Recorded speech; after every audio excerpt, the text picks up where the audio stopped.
जय हिंद प्यारे दोस्तों, मैं यादविंद्र एक बार फिर आपका यादविंद्र स्मार्ट क्लासेस में स्वागत करता हूं। और बच्चा, हम लोग स्टार्ट कर रहे हैं मैथमेटिक्स किरण का पूरा सीरीज कंप्लीट कर रहे हैं, जिसमें हमने पहला टॉपिक लिया है रेशियो।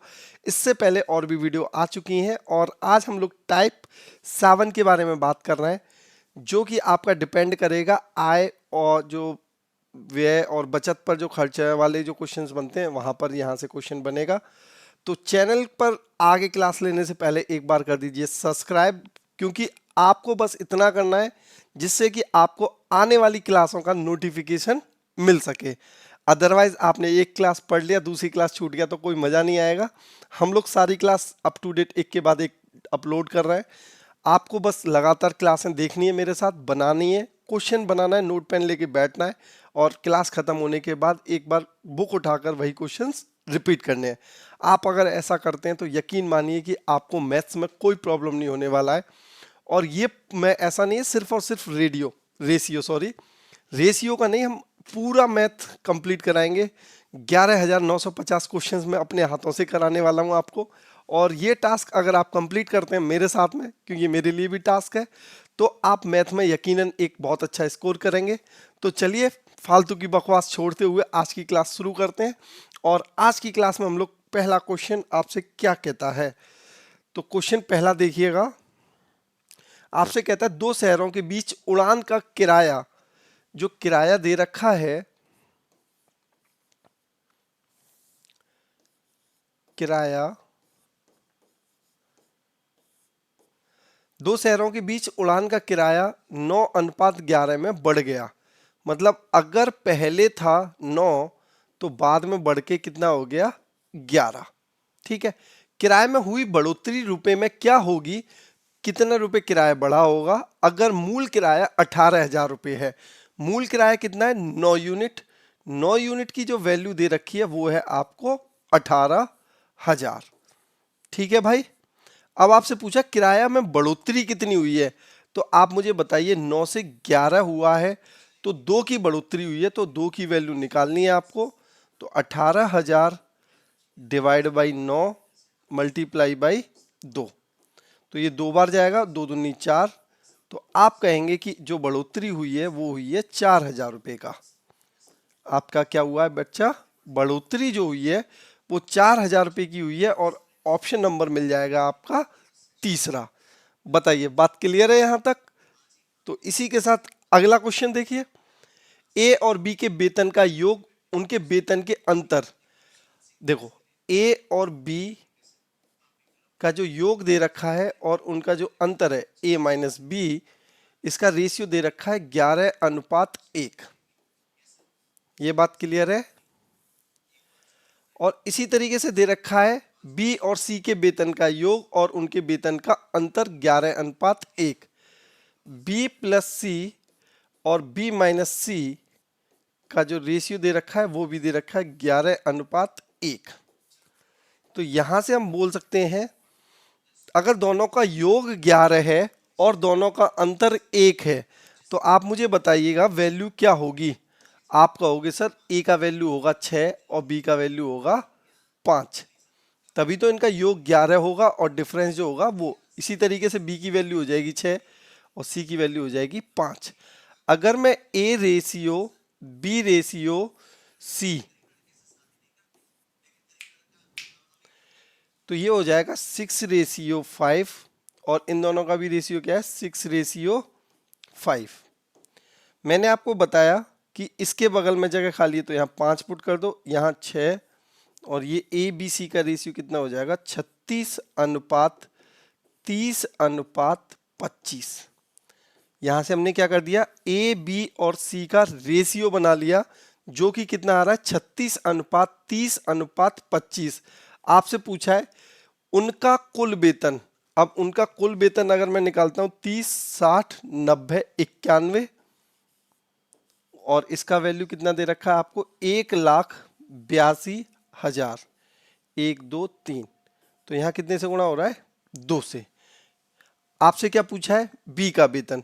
तो बी का वेतन 30 है और इसमें 2,000 से गुणा हो रहा है, 1 2 3, 2,000 से गुणा यहाँ करोगे तो कितना हो जाएगा, बी का वेतन 30 गुणा 2000, जो का वैल्यू आपका आएगा 60,000, जो वैल्यू आपका क्या आएगा 60,000। Option number second. बताइए, बहुत ही आसान क्वेश्चंस हैं, बस एक बार आपको क्वेश्चंस का लैंग्वेज पकड़ना है कि भाई क्वेश्चन कहना क्या चाह रहा है आपसे, बाकी सारा काम अपने आप हो जाएगा। बढ़ते हैं अगले क्वेश्चन की ओर। Question number 3। राहुल अपनी आय का कुछ भाग खर्च करता है, ठीक है भाई, राहुल है खर्च करेगा, तथा शेष भाग बचाता है। यदि उसके व्यय और बचत का अनुपात क्या क्या है, व्यय मतलब खर्चा, और उसकी बचत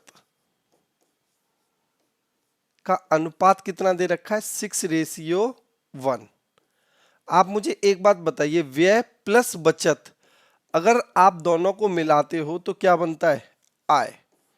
आप दोनों को मिलाते हो तो क्या बनता है, आप जो खर्चा कर रहे हो और जितना बचा रहे हो, आपकी जो सैलरी होगी ना, जब आपकी नौकरी लग जाएगी तो आपको ये वाली बात समझनी होगी कि जो आपकी सैलरी है उसमें से आप कुछ तो खर्च करना होता है और कुछ भाग बचाना होता है। तो जो बचत और व्यय जो होता है वही आपकी आय बन जाता है। और आपकी आय टोटल कितनी बन गई यहाँ से, 6 और 1 7। 7 की वैल्यू आपको दे रखी है 42,000। तो ये कितने, 7 छिंग 42, 1 2 3। आपसे पूछा है यदि राहुल की आय 42, सॉरी हाँ ठीक है, राहुल की आय तो उसका व्यय मतलब खर्चा, और जब 6,000 से गुणा करोगे तो 6 छिंग 36 और 1 2 3, तो ये आपका बन जाएगा भाई 36,000 रुपये। Option number 4। बताइए, बात क्लियर है यहां तक। अगला क्वेश्चन, एक एक क्वेश्चन पर काम करना है, और ये क्वेश्चंस आपका थोड़ा सा अच्छा क्वेश्चन है, इंपॉर्टेंट है। अभी इस टाइप के क्वेश्चंस और भी आएंगे आपके, तो क्वेश्चंस को अच्छे से समझना है कि भाई क्वेश्चन आपसे कहना क्या चाह रहा है। जैसे आपसे कहना चाह रहा है क्वेश्चन, ए और बी की पिछले आय का अनुपात क्रमशः 4:3 है। दो लोग हैं, एक है ए और एक है बी, और इनकी जो आय है, आय का मतलब इनकम, उसका जो रेशियो दे रखा है आपको वो दे रखा है 4:3। अनुपात कितना दे रखा है, 4:3। उन दोनों की पिछले वर्ष और चालू वर्ष की व्यक्तिगत आय का अनुपात 3:4 और 5:6 है। अब यहां पर दो लोग हैं, एक है ए और एक है बी। इन दोनों की आय का अनुपात दे रखा है पिछले वर्ष, जो कि आपको बता रखा है पिछले वर्ष,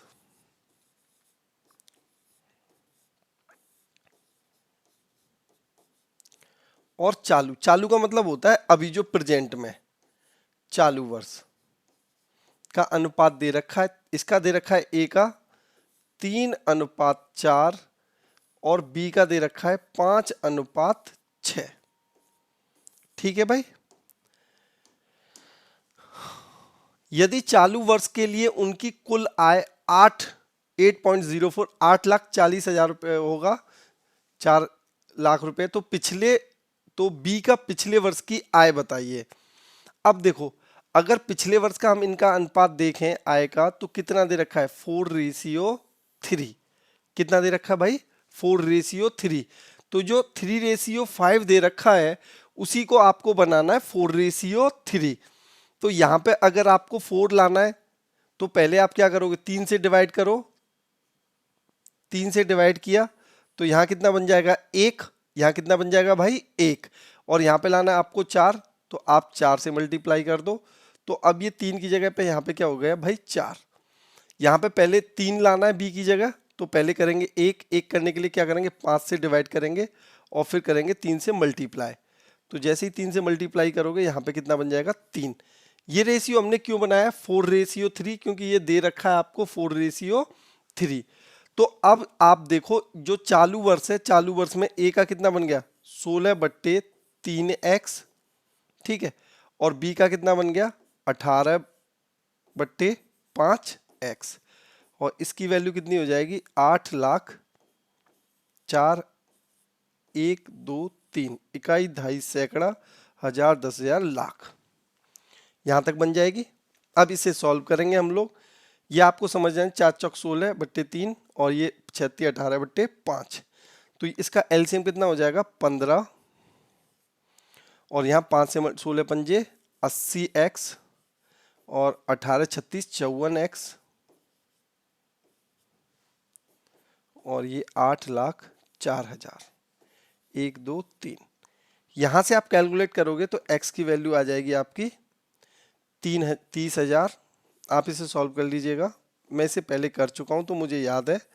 x की वैल्यू 30,000 आ जाएगी। b की पिछले वर्ष की आय पूछी है तो 3 यूनिट की वैल्यू निकालनी है, तो ये कितना हो जाएगा 3 से गुणा हो जाएगा, तो ये हो जाएगा आपका 90,000। कितना हो जाएगा 90,000। ठीक है भाई, ये 4:3 बनाना था, 4:3 दे रखा है, इसलिए पहले 3 से डिवाइड किया फिर 4 से मल्टीप्लाई कर लिया। अगर क्वेश्चन समझ में ना आए तो एक बार देख लेना इसे।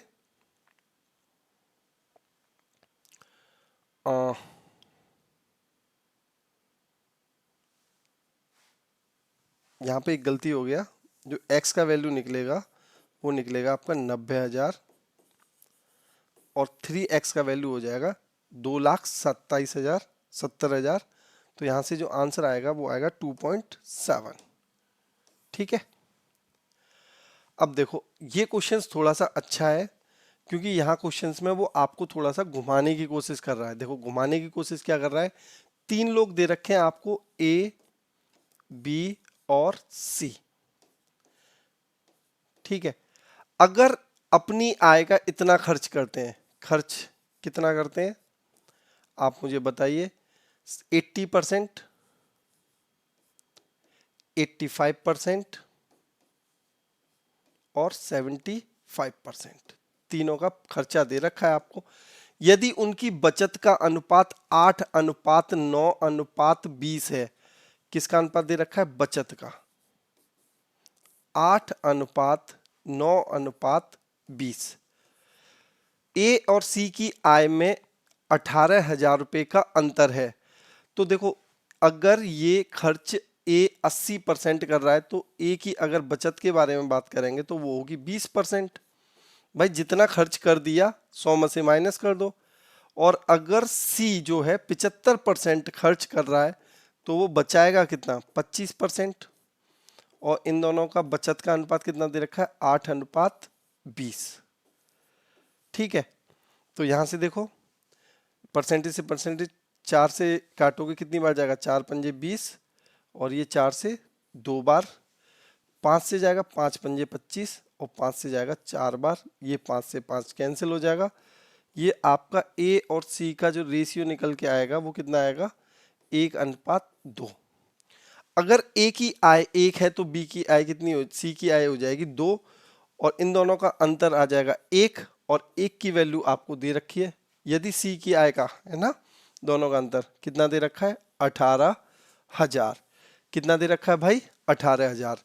तो यहां से आप बोल सकते हो ए का 18,000 हो जाएगा और सी का जो हो जाएगा 36, कितना हो जाएगा 36,000। ठीक है, तो बी की आय बताओ।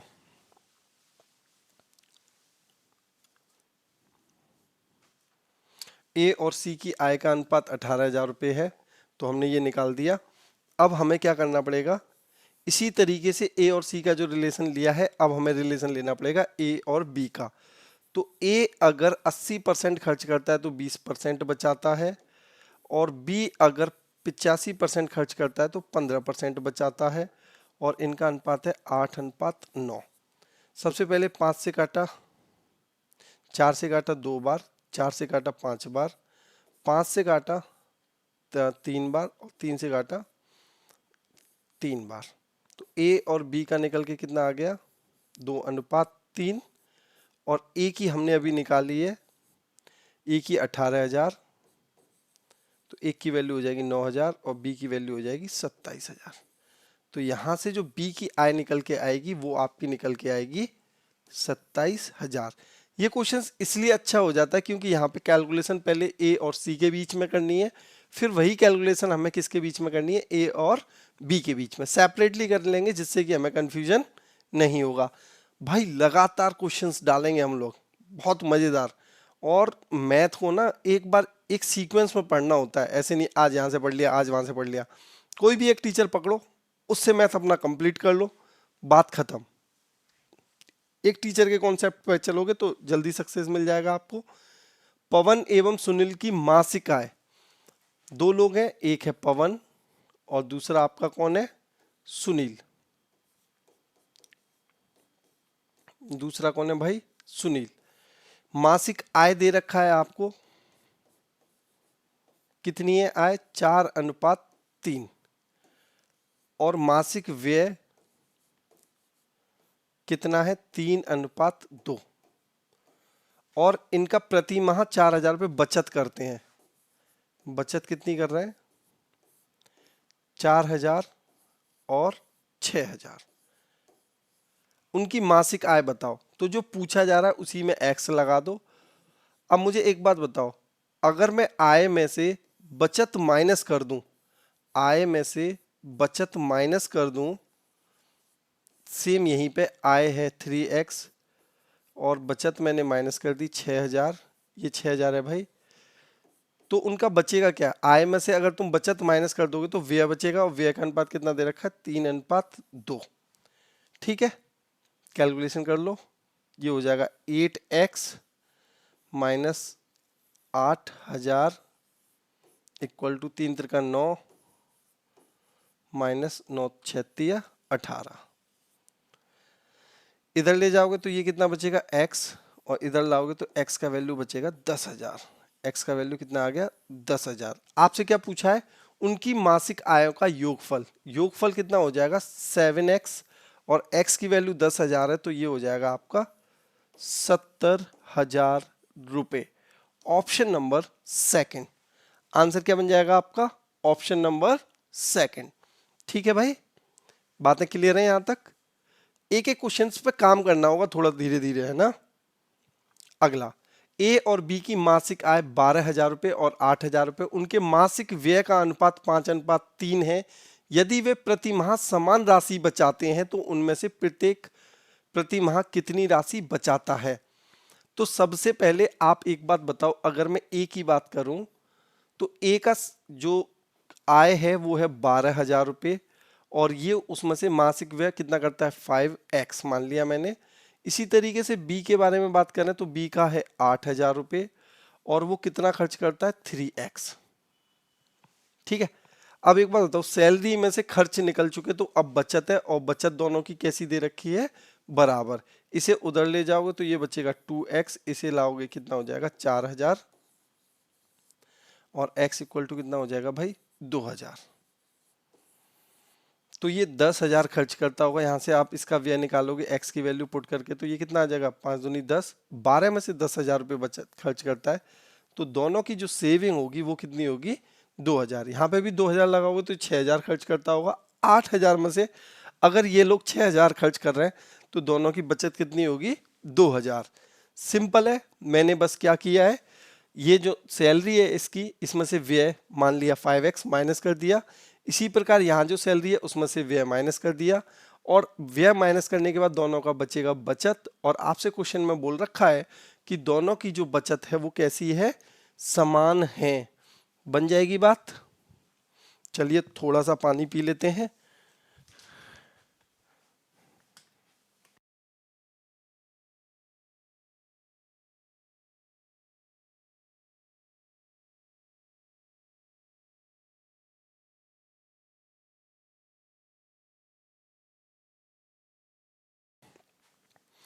भाई अभी टाइम हो रहा है रात का 1, और मैं वीडियो लगातार बना रहा हूँ जिससे कि आप लोग लगातार पढ़ सकें, है ना।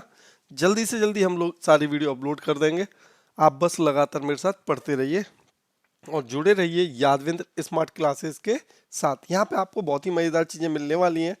देखो, आपसे एक बात बोल रखी है इस क्वेश्चन में कि यदि प्रत्येक 5,000 रुपये बचाता है, कितना बचाता है 5,000, जब दोनों सेम बचा रहे हैं ना तो आपको कुछ नहीं करना है, उनका आय लेना है। आय का अनुपात है 2:3, और उनका खर्च का अनुपात दे रखा है आपको। खर्च का अनुपात कितना दे रखा है भाई 3:2। 5। अगर दोनों वैल्यू सेम बचा रहे हैं, दोनों वैल्यू कैसी बचा रहे हैं, सेम, तो आप मुझे बताओ आय और खर्च का जो डिफरेंस होना चाहिए वो कैसा होना चाहिए, आय और खर्च का डिफरेंस कैसा होना चाहिए, सेम। यहाँ पर डिफरेंस 1 आ रहा है, यहाँ पर डिफरेंस कितना आ रहा है, 2। अगर डिफरेंस दोनों का अलग अलग आ रहा है तो इन दोनों का जो डिफरेंस है उसका मल्टीप्लाई ऊपर कर देते हैं, और 2 और 3 का डिफरेंस जो है, इन दोनों का डिफरेंस 1 है, उससे कोई फर्क नहीं पड़ेगा, इन दोनों का डिफरेंस कितना है, 2। तो ये 4 है और 3 खर्च करता है, बचत कितनी होगी इसकी, 6 में से ये 5, 1 की वैल्यू आपको दे रखी है 5000। अब आपसे पूछा क्या है, मोहित और प्रकाश की मासिक आय का योगफल। आय ये 2 दूनी 4 और ये कितनी होगी, 3 दूनी 6, टोटल हो गई 10। 1 की वैल्यू 5000 है तो 10 की वैल्यू कितनी होगी, 5000 से गुणा कर देंगे हम लोग, और ये बन जाएगी आपकी 50,000, जो कि आपका ऑप्शन क्या होगा, ऑप्शन नंबर बी। आंसर क्या बन जाएगा आपका, ऑप्शन नंबर बी, 50,000। ठीक है भाई। ए और बी के योगफल, और ये क्वेश्चंस तो हम अभी कर ही चुके हैं, ये मैंने बताया ही था इससे पहले क्वेश्चंस, और मैंने कहा भी था ये क्वेश्चंस अच्छा है, तो आप एक बार फिर देख लीजिएगा। ए और बी की आय का अनुपात 3:5 है, जबकि उनके व्यय का अनुपात 4:7 है। यदि ए और बी 16,000 और 26,000 रुपये की बचत करते हैं तो उनके व्यय का अंतर क्या है। अब यहाँ पे देखो दोनों का अलग अलग है ना, उनका जो आय है, ए और बी का जो आय है वो कितना है, 3:5, और उनका जो व्यय है वो कितना है, 4:7। अब यदि ए और बी इतने रुपए की बचत कितना है भाई, 16,000 और ये 26,000। ठीक है, सेम क्वेश्चन बता चुके हैं। अब उनके व्यय का अंतर बताइए। अब इसमें पूछा क्या है, व्यय, तो व्यय का अंतर पूछा है तो व्यय में x मान लीजिए, व्यय में क्या मान लीजिए, x। अब मुझे ये बताइए व्यय प्लस बचत क्या बन जाएगा, आय। तो आप बोल सकते हो 4x प्लस 16,000 बट्टे 7x प्लस 26,000, और इसका जो वैल्यू बनेगा वो कितना बनेगा, 3:5। और मैं इस क्वेश्चंस को अब आगे नहीं करूंगा, आपको बस क्या करना है मैं बता देता हूं। आपको सबसे पहले इसे सॉल्व करते x का वैल्यू निकालना है। जैसे ही आप x का वैल्यू निकालोगे, इनका डिफरेंस पूछा है जो कि हो जाएगा 3x, जो भी x का वैल्यू आएगा पुट कर दीजिएगा और आपका आंसर मिल जाएगा। अब आप लोग समझ चुके होंगे व्यय और आय क्या होती है, बचत क्या होता है। सिंपल सा कॉन्सेप्ट मेरी नज़र में ये है कि जो आय है वो 2 पार्ट में डिवाइड होती है, एक होता है उससे खर्चा और एक होती है उसकी बचत। आप खर्चे और बचत दोनों को मिला दोगे, आपकी आय बन जाएगी। ये जरूर सीख लो आय क्या होती है, क्योंकि आपकी नौकरी लगने के बाद यही काम आता है कि भाई पैसे जा कहाँ रहे हैं। तो आप बताओगे बचत तो हो नहीं रही है, सारा का सारा पैसा हमारा कहाँ जा रहा है, खर्चे में उड़ रहा है भाई, मजे में उड़ रहा है। पी और क्यू की आय, 2 लोग हैं पी और क्यू, और उनका आय के बारे में मैं बात करूं तो आय कितना भाई, 5:6, और उनके व्यय हैं आपके 3:4। अब बचत कितनी होगी, दोनों की सेम बचत दे रखी है आपको, बचत कितनी दे रखी है दोनों की सेम, 200 रुपये। यहाँ देखो 5 में से 3 गए तो कितने बचे, 2, 6 में से 4 गए कितने बचे, 2। 2 की वैल्यू आपको दे रखी है 200, 100 से मल्टीप्लाई हो रहा है। क्यू की आय बताइए, क्यू की आय 100 से मल्टीप्लाई कर दोगे कितना हो जाएगा, 600। ऑप्शन नंबर तीसरा कितना हो जाएगा भाई, ऑप्शन नंबर तीसरा। ठीक है, यहां तक बात। ए बी की मासिक आय, आय दे रखी है भाई, कितनी दे रखी है, 3:5। उनकी बचत भी दे रखी है, कितनी दे रखी है आपको, 2:3। अब ये क्वेश्चंस क्यों अच्छा बन रहा है, यहां पर देखो ये वाली बात समझनी है, ए और बी। अब आपसे क्या बोला है, यदि बी की आय, ये वाली जो है बी की आय जो है वो एक ही बचत के 3 गुने के बराबर है। कितने गुने के बराबर है? 3 गुने के। तो सबसे पहले अगर आपको इसका 3 गुना बनाना है तो पहले करो दोनों की वैल्यू सेम।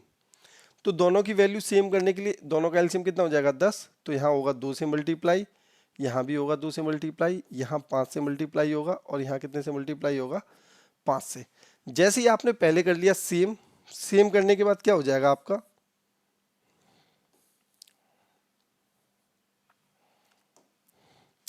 जैसे ही आपने सेम कर लिया ना, अब इसका क्या करना है? ये 3 गुना करना है तो 3 से मल्टीप्लाई कर दो। फिर जितने गुना करना है 3 से मल्टीप्लाई, फिर हो गया, है ना। अब देखो ये आपका कितना हो गया? 30 और ये कितना हो गया? 10। तो ये इसका 3 गुना हो गया। अब व्यय का अनुपात पूछा है तो व्यय का अनुपात कैसे निकालोगे आप? भाई जो आय है उसमें से बचत निकाल माइनस कर दो। तो आय कितनी आ रही है इसकी?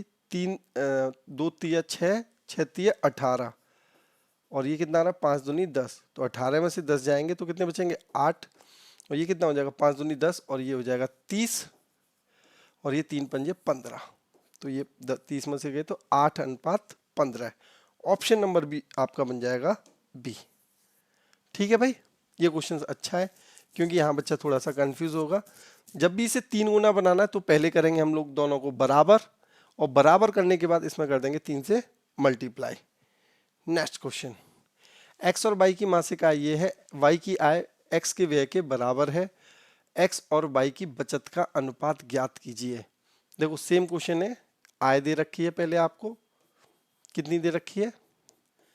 5 और 4 और ये x है और ये आपका क्या है? y।